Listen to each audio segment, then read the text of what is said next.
Bem, gente, bom dia a todos. Nós vamos fazer aqui um pequeno vídeo para falar um pouco sobre o livro Conto da Aia e a atividade que foi realizada sobre esse livro. Na primeira questão, pedia para vocês falarem sobre o enredo e o conflito. Então, basicamente, nessa questão que vocês tinham que falar era um pouco sobre a narrativa, fazer um pequeno resumo, contando sobre um pouco a história, situando a história. Por exemplo, dizer que era uma sociedade opressora e que essa história se passa nos Estados Unidos e não na Inglaterra, como algumas pessoas colocaram nas respostas. Por tratar-se de uma distopia, que é um livro futurista, de ficção científica. Então, não teve pessoas que disseram que o livro se passou no ano de 1985, não foi. 1985 foi o ano que ele foi publicado.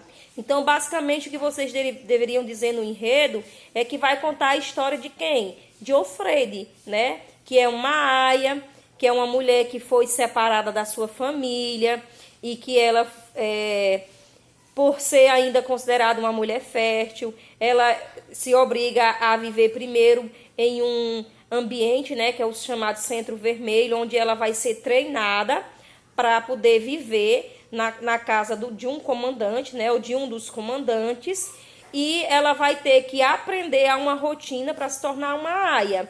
E o que é justamente essa aia? É uma mulher fértil que vai ter como única função produzir, procriar um filho para um casal na qual a mulher é infértil. Então, essa aia, ela tem todo As aias, elas são monitoradas, elas são vigiadas, elas não podem ter uma rotina normal, comum.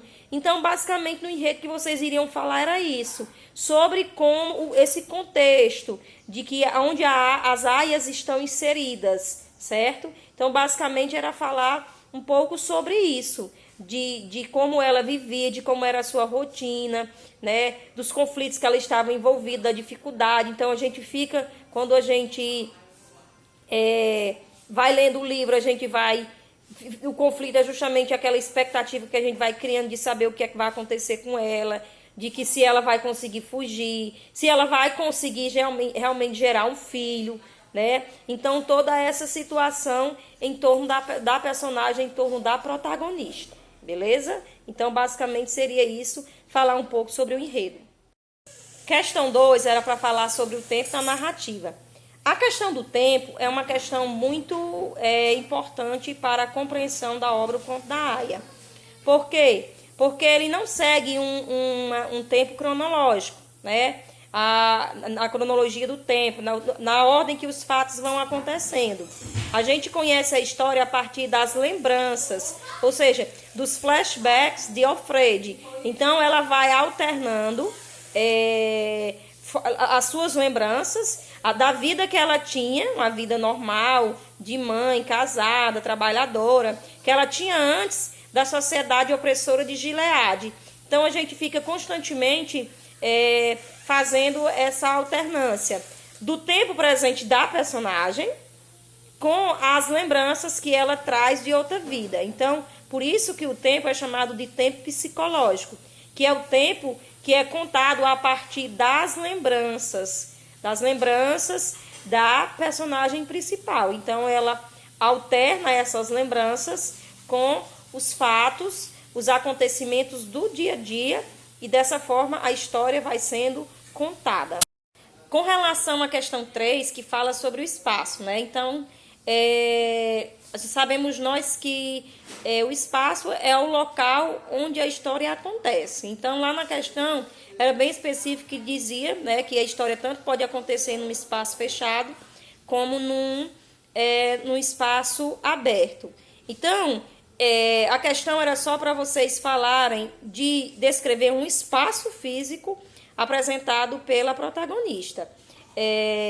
Se diz assim, numa cidade, numa casa, isso aí não é resposta. Eu pedi para vocês, está dizendo, descrever. Então, poderia ser até uma parte de uma citação, como alguns alunos fizeram. Então, ela descreve no livro com riqueza de detalhes. quando ela passeia na cidade, quando ela vai fazer compras, ela diz que ela passa por um local onde as pessoas que são contra o regime de Gileade são assassinados, né? Eles são empedurados lá para ficar como lembrança para as pessoas que se opõem a esse regime. Então, ela descreve bem esses lugares. Ela descreve também o Centro Vermelho, né, que é o espaço onde ela foi treinada. Ela descreve bem como é esse espaço. Ela também faz uma descrição minuciosa da casa do comandante onde ela vive, do quarto bem simples que ela tem. Então, isso é importante, né? Inclusive, ela chega a dizer que o quarto ele tem que ser simples, não tem nada de cortina, nem nada, nenhum utensílio ou objeto que as aias possam usar para tirar a própria vida. Então, esses espaços, eles são importantes, porque eles vão ajudar a construir a narrativa. Ok, gente? Então, basicamente, era isso que vocês tinham que fazer. Era escolher um espaço e descrever, explicar como era esse espaço, né? Com riquezas, dizendo como era e também porque que ele era significativo e importante para a história. A questão 4 dizia mais ou menos assim, ó, dos mundos paralelos possíveis com a atualidade, a crescente onda conservadora é uma dos que mais chama a atenção, em Conto da Aia. Com base em sua leitura, apresente alguns elementos presentes na obra que marca a presença do conservadorismo e da naturalização de situações comuns de serem vivenciadas em uma sociedade democrática e que não são mais realizadas nessa sociedade opressora. Então, o que é essa questão dessa naturalização? É você tornar algo que não é comum, natural, comum. Então, por exemplo, as aias, elas eram estupradas, certo? Mas a gente sabe que numa sociedade democrática o estupro é um crime. Só que nessa sociedade opressora, conservadora, que as aias viviam, isso se torna um processo natural. Então, ela se torna normal para a sociedade. Então, as aias, elas estão inseridas dentro desse processo de naturalização. Elas têm todos os seus direitos tirados, elas não podem ter acesso a livros, elas não podem ler, elas não podem usar a roupa que querem, né? Tem que usar aquela roupa quente, coberta, mesmo no clima quente, no calor. Então, elas não podem escolher a roupa que usam, elas não podem escolher a comida que comem, elas não podem escolher o lugar onde elas vão. Então, todos os passos delas são monitorados, são vigiados. Então, é justamente isso, esse processo de naturalização, de você não ter mais a questão da liberdade de expressão, de você não poder agir de uma forma democrática, você não pode expor a sua opinião. As pessoas que eram contra, que lutavam por esse direito, por essa democracia, elas eram assassinadas e ainda eram expostos em espaços públicos para servir de exemplo para os outros. Então, tudo isso a gente percebe que é justamente esse processo de naturalização, né, de situações que não são normais de serem vistas em uma sociedade democrática e passa a ser comum naquela sociedade. Então, a questão do conservadorismo, né, de ser apegado às tradições religiosas, usa principalmente o Antigo Testamento para embasar, para fundamentar os seus pensamentos conservadores e ortodoxos. Só o homem é que tem acesso ao conhecimento, ao poder.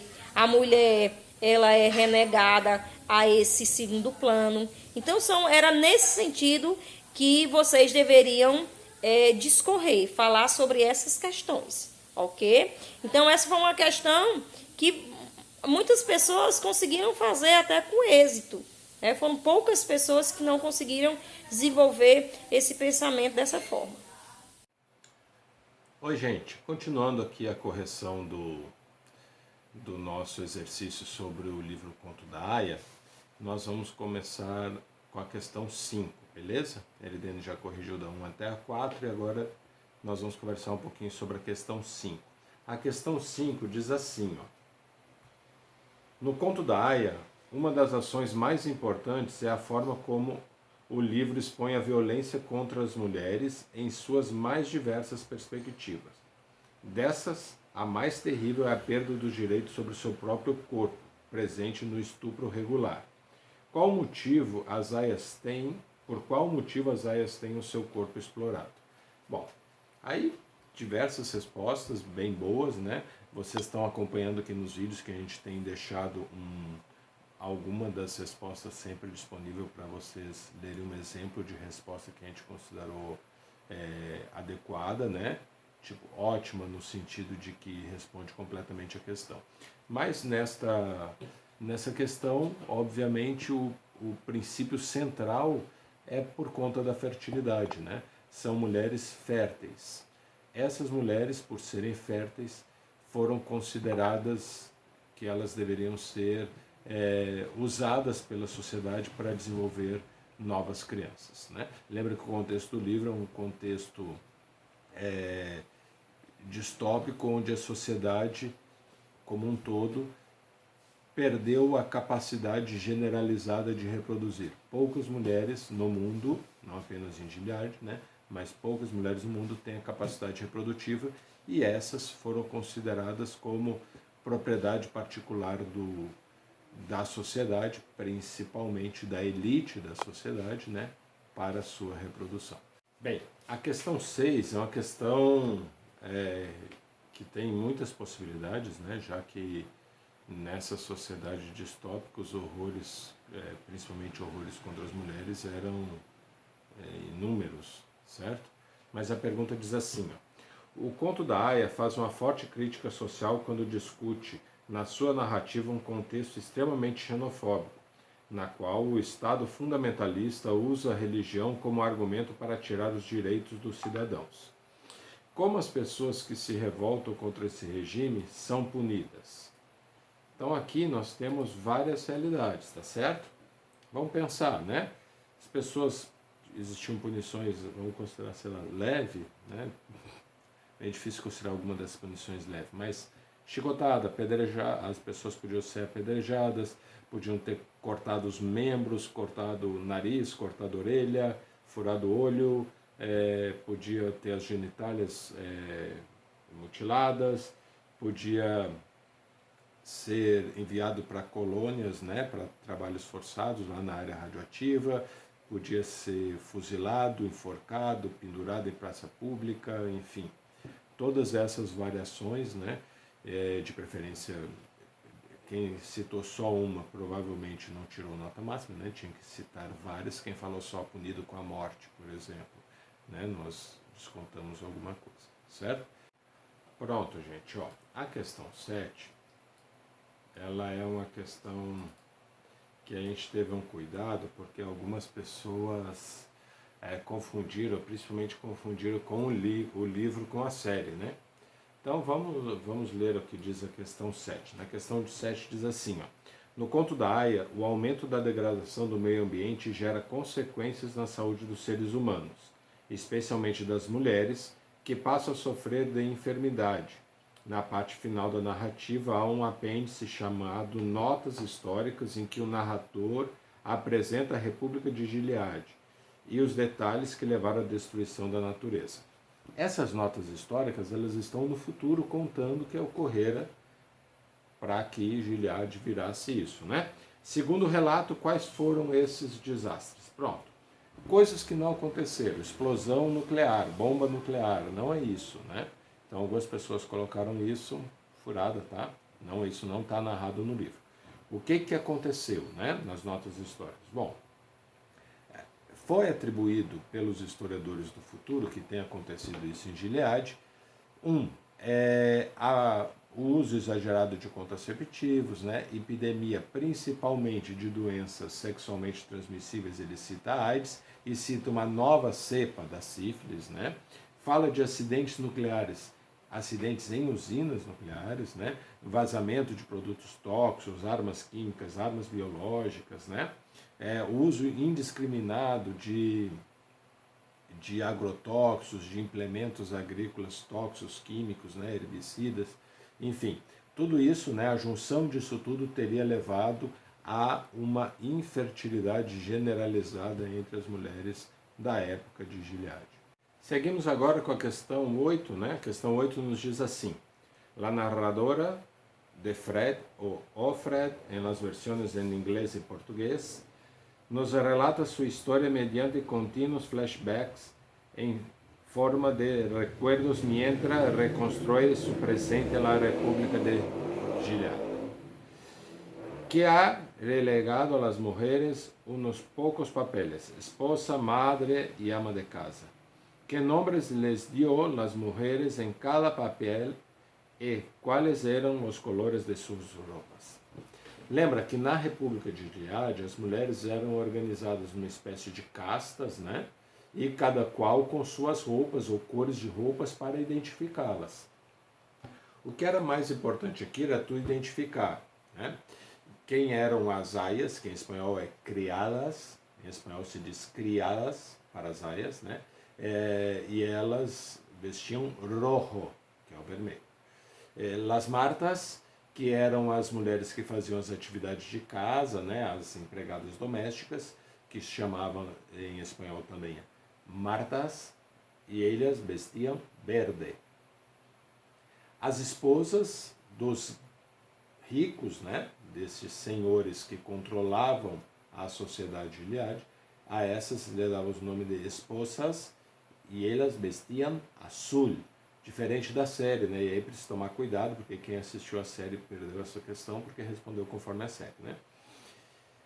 Além disso, algumas pessoas lembraram das outras, né? Por exemplo, las econoesposas, las Jezebels, as mulheres que trabalhavam nos campos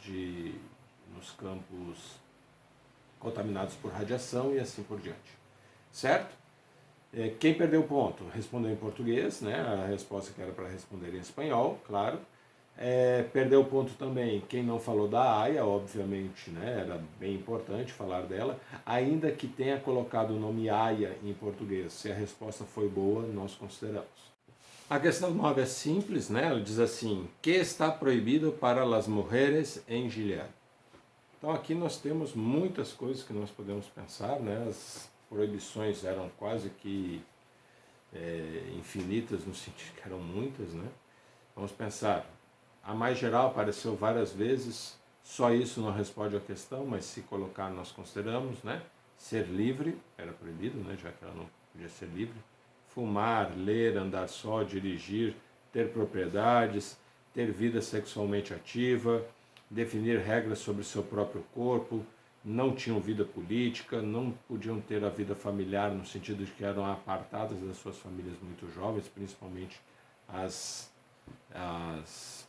esposas e as criadas, eram apartadas das suas próprias crenças, né? Do trabalho, eram proibidas de trabalhar no que bem entendessem, desenvolver-se profissionalmente, estudar, etc. Certo? Então, quem respondeu nesse sentido, joinha. Bom, gente, a questão 10 é uma questão que deu algum trabalho, porque muita gente usou a resposta da série em vez de usar a do livro, né? Mas a questão dizia o seguinte: según el libro, ¿cómo se llama el comandante de Ofred? Caracterízalo física e psicologicamente. Então aqui tu tem que fazer 3 coisas. O nome, Fred Waterford, né? É obrigatório que apareça na questão. Então tu tem que caracterizar ele fisicamente, né? Alto, acima de 40 anos, barba rala, aí alguém falou de bigode, né? No livro não tem bigode.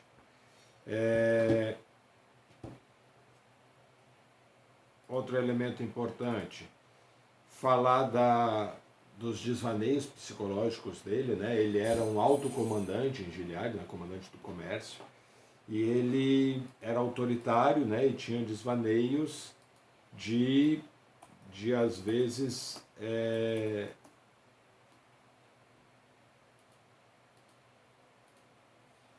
querer mandar nas pessoas, querer oprimir. Por vezes ele fazia um jogo de sedução, né? Então ele era um sedutor. Algumas vezes alguém tirou ele para bonzinho, eu não vejo esse lado bonzinho, né? Eu vejo mais esse lado de sedutor e de covarde, né? No momento que ele começou a usar essa sedução, ele começou a ter medo que em Gileade fossem pegá-lo, certo? Bom, gente, para finalizar, eu queria falar algumas coisas. Nós, infelizmente, tivemos muitas respostas plagiadas, né? Então, a gente zerou muitas respostas. Quando elas passaram mais de 3, a gente zerou a prova. Com o Google Formulário é fácil, né? O próprio Google ele apresenta as respostas que são exatamente iguais ou parecidas, então não adianta, às vezes tu troca a ordem da frase, troca o substantivo, troca o adjetivo, o Google organiza isso e te dá as respostas similares, certo? Então para essas a gente já zera, a gente foi bem bonzinho dessa vez, tá bom?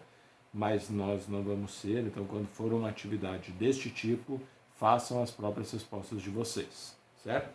A nota não foi tão boa por causa disso, muito embora a gente tenha sido bem bonzinho, né? A gente não foi mal não, mas na próxima a gente vai ser mais rigoroso, né? Nós vamos ser mais rigorosos com os plágios.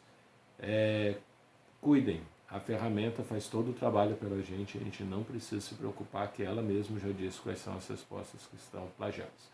Para o pessoal que é de informática, né, sabe, né, que as pesquisas por mnemônicos avançaram muito, né, e o Google é uma potência em relação a isso.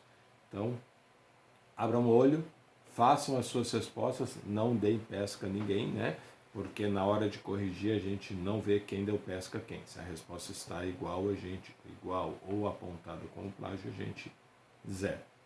Tá bom, meus queridos? Vamos nos preparar para a próxima leitura. Mia Couto.